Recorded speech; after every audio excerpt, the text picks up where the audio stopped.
kembali lagi guys ya, masih pembahasan buku The Art of War. Masih banyak, masih tebal. Ini udah hari ketiga ya. Ya walaupun videonya tidak sempurna, mudah-mudahan bisa bermanfaat. Kita lanjut. Mereka yang terampil dalam pertempuran tidak mudah marah. Mereka yang terampil dalam kemenangan tidak mudah mengenal ketakutan. Demikianlah orang bijak menang sebelum berperang, sedangkan orang bodoh berjuang demi menang. Di sini Zhu mengutip seni perang secara langsung, menambahkan peringatan Sun Tzu soal konsekuensi dari perencanaan yang buruk, tindakan yang percuma, dan personal yang berlebih. Negara akan letih manakala harus membeli perbekalannya dengan harga tinggi, dan menjadi miskin manakala mengirim perbekalan jarak jauh. Serangan tidak boleh diulang, pertempuran tidak boleh digandakan. Gunakan kekuatan sesuai dengan kapasitas, waspada pada kemungkinan akan dihabiskan dengan penggunaan berlebihan. Singkirkan yang tidak berharga, negara bisa sentosa. Singkirkan yang tidak kompeten, negara dapat untung.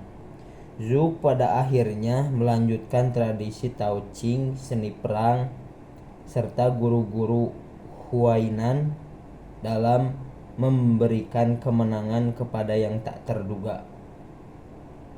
Serangan terampil berarti serangan yang lawannya tidak tahu bagaimana cara menahannya. Pertahanan terampil artinya lawan tidak tahu bagaimana menyerangnya. Oleh karena itu, mereka yang ahli dalam pertahanan bukanlah lantaran tembok benteng. Inilah mengapa tembok tinggi dan parit yang dalam tidak menjamin keamanan. Tak ubahnya jirah yang kukuh serta senjata yang efektif tidak menjamin kekuatan. Apabila lawan ingin bertahan, seranglah di tempat yang tidak mereka sangka-sangka. Apabila lawan ingin membangun medan perang, muncullah di area yang tidak mereka duga. Gagasan mengetahui selagi tidak diketahui, diulangi lagi dan lagi sebagai kunci keberhasilan, merupakan keterhubungan terkuat antara meditasi Tao dengan seni perang. Sebab rahasia seni tembus pandang. Ini adalah peneguhan batin yang dikembangkan Taosis untuk mencapai pandangan impersonal dan realitas objektif. Ajaran filosofis dari Taoisme awal biasanya diterapkan di aliran-aliran praktis sebagai aturan-aturan untuk latihan yang digunakan dalam kultivasi pribadi. Memahami aspek praktis dari ajaran filosofis Tao membantu melampaui nalar paradoks yang bisa saja disebabkan oleh pertentangan sikap. Bahkan Sun Tzu dengan tenang mengerjakan seni perang yang kejam, sementara mengutuk perang mungkin terlihat kontradiktif jika fakta ini dilihat dari luar konteks pemahaman total mentalitas manusia yang dipupuk oleh pembelajaran Tao. Apresiasi simultan dari sudut pandang yang amat berbeda adalah daya teknik Tao yang pemahamannya menyelesaikan kontradiksi serta paradoks. Model paradoks seni perang dapat dilihat dari Tao Te Ching, di mana kekejaman dan kebaikan merupakan bagian dari jalan orang bijak. Langit dan bumi tidak manusiawi. Mereka menganggap makhluk lain sebagai anjing jerami. Orang bijak tidak manusiawi. Mereka menganggap manusia lain sebagai anjing jerami. Tulis filsuf Tao Te Ching, seorang sinolog barat yang terkaget-kaget yang bekerja pada 1950-an, tak lama setelah gencatan senjata di Korea, menulis bahwa bagaimana ini telah melepaskan monster, tetapi bagi seorang Tao, pernyataan ini tidak mewakili ketidakmanusiawian, melainkan sebuah latihan dalam objektivitas, mirip dengan latihan Buddhis dalam impersonalitas.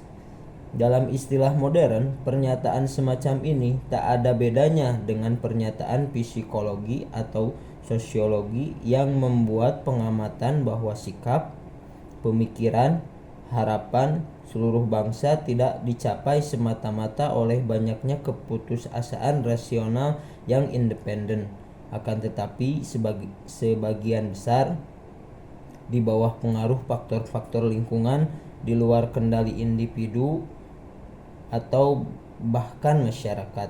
Seperti yang dibuktikan oleh karya Sun Tzu, domain pengamatan semacam itu dalam seni perang bukanlah untuk menumbuhkan sikap tidak berperasaan atau haus darah, melainkan demi memahami kekuatan psikologi massa, memahami bagaimana orang dimanipulasi melalui emosi, misalnya berguna bagi mereka yang ingin menghindari hal ini sebagaimana pula bagi mereka yang ingin mempraktikannya.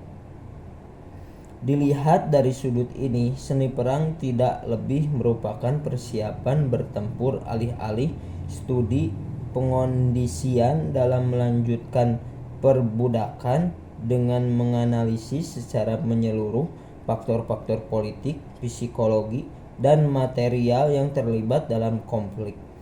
Tujuan yang diakui Sun Tzu bukanlah untuk mendorong peperangan, tetapi meminimalkan dan membatasi peperangan. Pandangan luas tentang kemanusiaan sebagai bukan penguasa nasibnya sendiri mungkin diperlukan untuk membebaskan seorang pejuang dari keterikatan emosional yang bisa saja memicu pendekatan irasional terhadap konflik. Tetapi dalam skema Tao tidak demikian, sebab dianggap membenarkan perilaku destruktif. Penyeimbang dari pandangan ini ditemukan dalam Tao Te Ching yang menggambarkan ajaran Sun Tzu dalam seni perang. Aku mempunyai 3 harta paling berharga.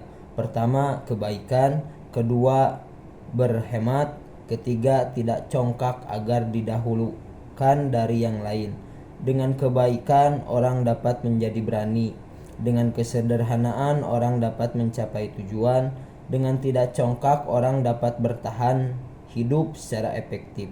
Jika orang meninggalkan kebaikan, berikut keberanian; meninggalkan kesederhanaan, berikut keleluasaan; dan melepas kerendahan hati, tunduk pada keangkuhan, dia akan binasa. Pengalaman kebaikan dalam pertempuran mengarah pada kemenangan. Pengalaman kebaikan dalam pertahanan mengarah pada keamanan. Dalam karya klasiknya, Master Sung menyamakan aksi militer dengan api yang membakar dirinya sendiri jika tidak dihentikan. Dan apabila strategi keberhasilannya tanpa konflik tidak selalu dapat tercapai, paling tidak strategi hiperefisiensinya dapat meminimalkan kekerasan dan penghancuran yang kelewatan. Dalam istilah Tao, kesuksesan sering diperoleh dengan tidak mengupayakan apapun, dan strategi seni perang adalah mengetahui apa yang tidak boleh dilakukan dan kapan tidak melakukannya. Sama halnya mengetahui apa yang harus dilakukan dan kapan melakukannya. Seni untuk tidak mengupayakan apapun yang mencakup sikap tidak mencolok, tidak dapat dikenali, dan tidak dapat dipahami sebagai inti dari seni bela diri Asia yang esoteris, merupakan cabang Taoisme yang dikenal sebagai ilmu esensi.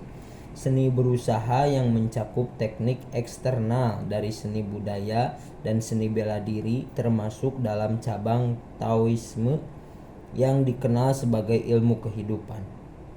Ilmu esensi berkaitan dengan keadaan pikiran. Ilmu kehidupan berkaitan dengan penggunaan energi, sebagaimana teks klasik Tao dalam keseimbangan sejati. Dari keduanya, seni perang paling sepenuhnya dimengerti. Di zaman lebih modern, pernyataan Taois definitif tentang hal ini diabadikan dalam perjalanan ke barat. Heishi Shiyuji, salah satu dari 4 buku luar biasa dinasti Ming 1368 sampai 1644. Berdasarkan sumber Tao, sebelumnya dari masa perang Tiongkok di bawah tekanan invasi Mongol, novel luar biasa ini merupakan representasi klasik atas apa yang dalam istilah Tao disebut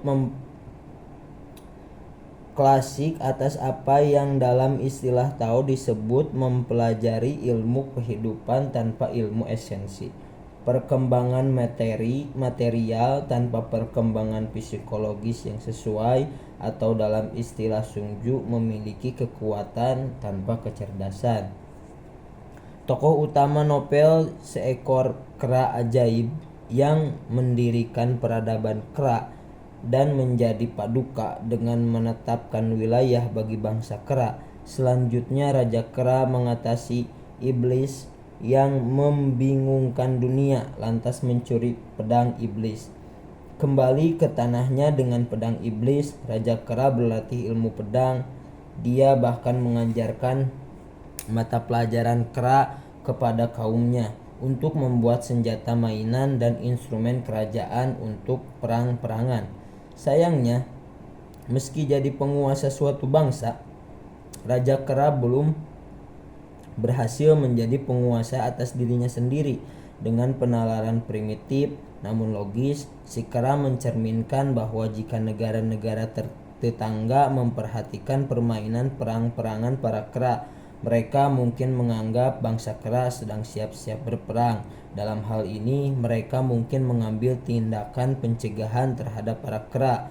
Yang demikian akan dihadapkan dengan perang nyata dengan cuma berbekal senjata mainan.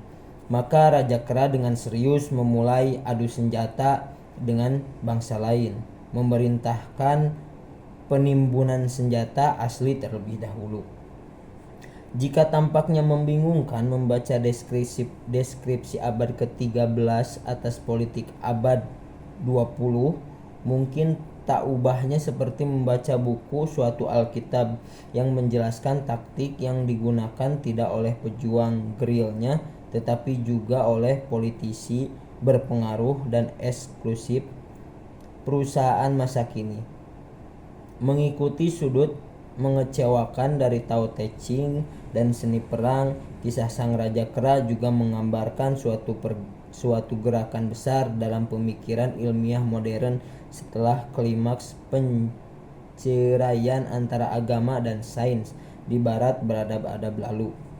Raja Kera dalam cerita tersebut menjalankan kekuasaan tanpa kebijaksanaan, mengusik tatanan alam, dan seringnya menggegerkan neraka hingga teramat kelewatan, di mana ia akhirnya terjebak. Di sana ia kehilangan kegembiraan. dari antusiasme infusif dan akhirnya dibebaskan untuk mencari ilmu tentang esensi di bawah kondisi ketat bahwa pengetahuan dan kekuatan harus dikendalikan oleh belas kasih, ekspresi kebijaksanaan serta kesatuan keberadaan. Sejatuhnya si kera akhirnya terjadi tatkala ia bertemu sang Buddha yang dipanggil oleh dewa surgawi Tao untuk mengurusi binatang keras kepala itu. Para dewa berupaya memasak sang raja kera dalam kuali 8 trigram, dengan kata lain untuk menempatkan ia melalui pelatihan alkimia spiritual mendasarkan acing. Namun raja kera melompat keluar dan masih belum termurnikan. Buddha menaklukkan kesombongan si kera dengan mendemonstrasikan hukum relativitas universal yang mustahil diatasi, lalu memanjarkan di dalam gunung 5 elemen, dunia materi dan energi, di mana ia menderita akibat kejenakaan yang arogan. Setelah 500 tahun berlalu, akhirnya Guan Yin Kuan Yin, orang suci Buddhis transsejarah yang secara tradisional dihormati sebagai personatifikasi welas asih universal, muncul di hadapan Raja Kera yang bertaubat dan membacakan syair. Sayangnya si kera ajaib tidak melayani rakyat. Tatkala ia dengan gila memamerkan kepahlawanan di hari-hari dahulu kala, dengan hati tidak murni ia menciptakan malapetaka pada jamuan dewa-dewi. Dengan keberanian luar biasa ia menuruti egonya, menuju langit kebahagiaan. Di antara 100.000 pasukan tidak ada yang bisa menandinginya. Di surga tertinggi di langit ia menebarkan aura mengancam, tapi ia terhalang lantaran berjumpa sang Buddha. Kapan ia akan bebas dan memamerkan kebolehannya lagi? Si kera memohon kepada orang suci itu supaya dibebaskan. Sang orang suci menyanggupi dengan syarat si kera harus mendedikasikan dirinya untuk pencarian pencerahan yang lebih tinggi, bukan hanya demi dirinya sendiri melainkan juga untuk umat manusia.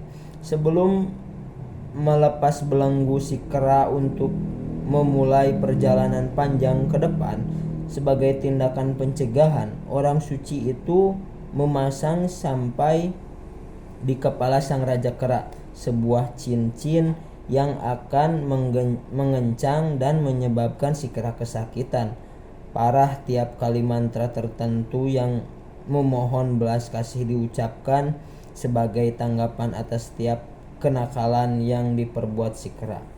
Seni perang telah dikenal selama 100 generasi sebagai strategi klasik yang paling terkemuka, tapi boleh jadi magis terbesar terletak pada simpai welas asih yang Master Sung selipkan di atas kepala setiap pejuang yang mencoba menggunakan buku ini.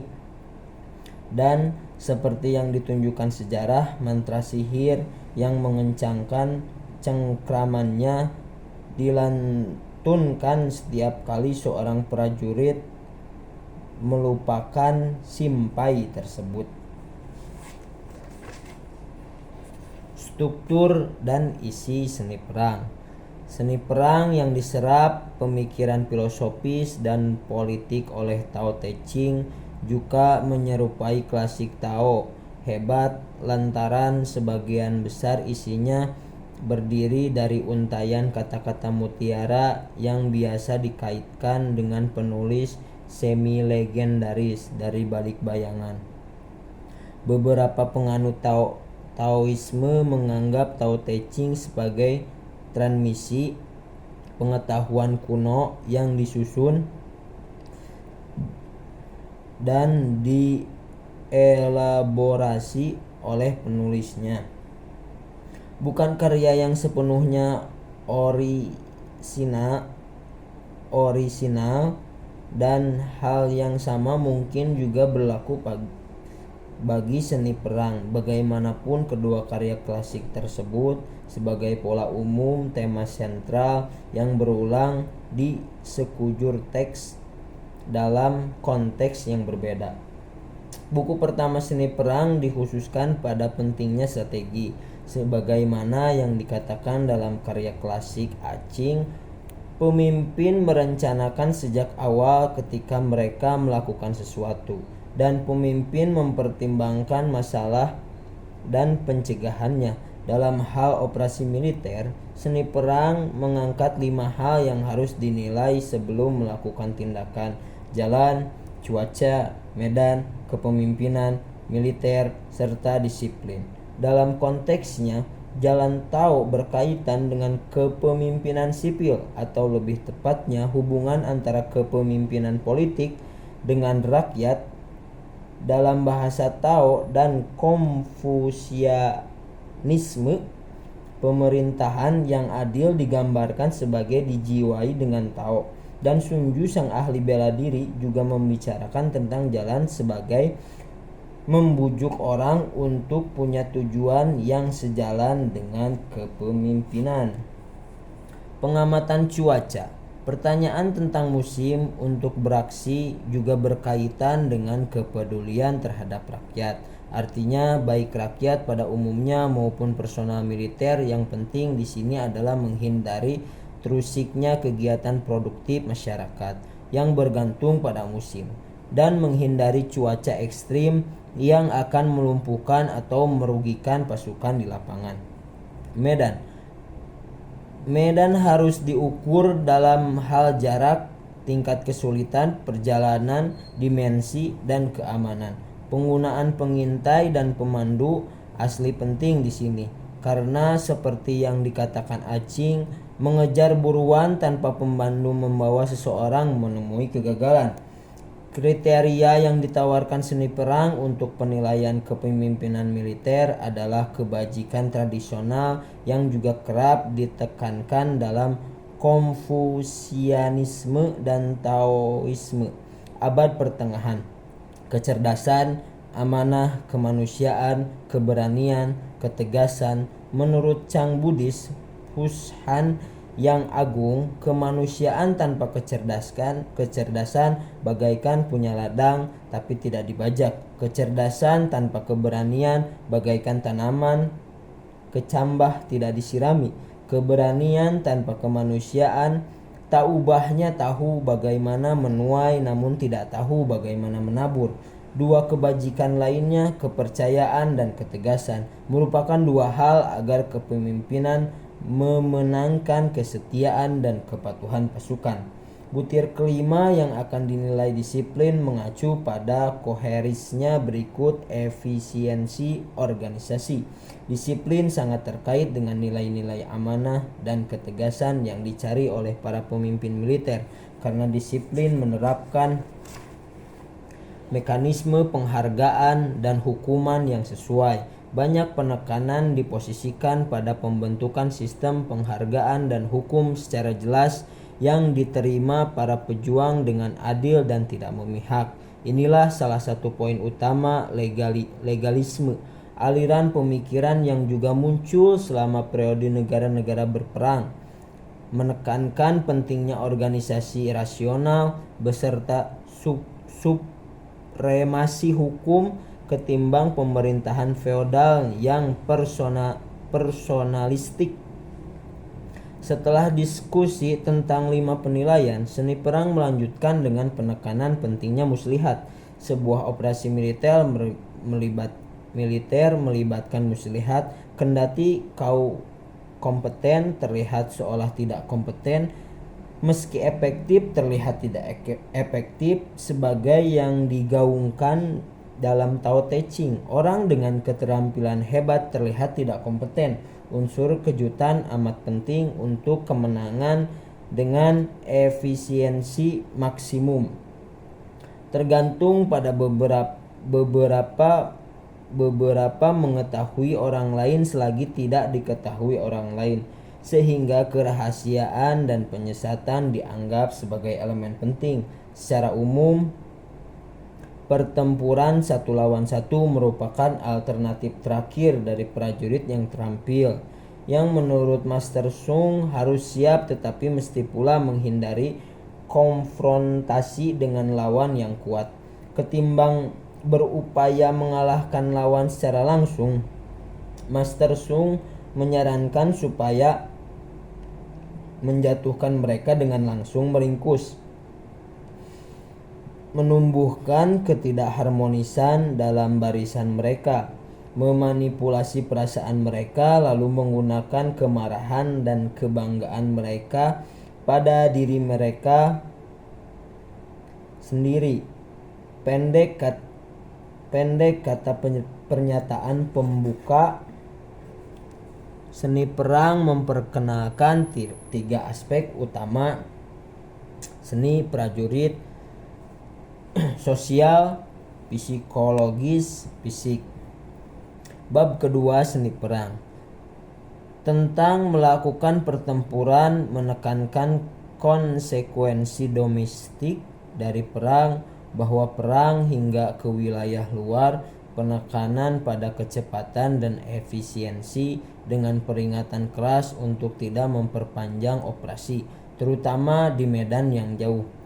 Perhatian cukup besar dipusatkan pada pentingnya konservasi energi dan sumber daya material guna meminimalkan pengurasan perang terhadap ekonomi dan populasi.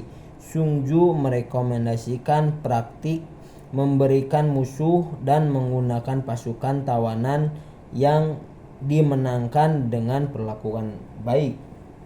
Bab ketiga, perencanaan pengepungan juga menekankan konservasi. Tujuan umumnya adalah memperoleh kemenangan sembari menjaga keutuhan serekat mungkin, baik secara sosial maupun secara material, ketimbang menghancurkan siapa saja dan apapun yang menghalangi. Dalam pengertian ini, Master Sung mengafirmasi bahwa yang terbaik adalah menang tanpa bertarung. Sejumlah merekomendasi taktis menyertai dalam mengejar prinsip konservatif umum ini. Pertama, karena menghendaki menang tanpa pertempuran, Sung Ju mengatakan yang terbaik adalah mengalahkan lawan semenjak awal dengan menggagalkan rencana mereka. Jika tak berhasil, dia merekomendasikan untuk mengisolasi lawan, membuat mereka tidak berdaya. Di sini sekali lagi waktu merupakan hal terpenting, tetapi intinya bahwa kecepatan bukan berarti tergesa-gesa dan diperlukan persiapan yang matang. Ketika kemenangan berhasil diraih, Master Sung menekankan bahwa kemenangan harus menyeluruh untuk menghindari biaya mempertahankan daya pendudukan. Pada bab ini berikut menguraikan strategi tindakan menurut jumlah relatif protagonis versus antagonis. Sekali lagi, mencermati bahwa bijaksana untuk menghindari mengambil peluang yang tidak menguntungkan, apalagi kemungkinan Acing mengatakan tidaklah menguntungkan kalau jadi keras kepala dalam menghadapi rintangan yang tidak mampu diatasi.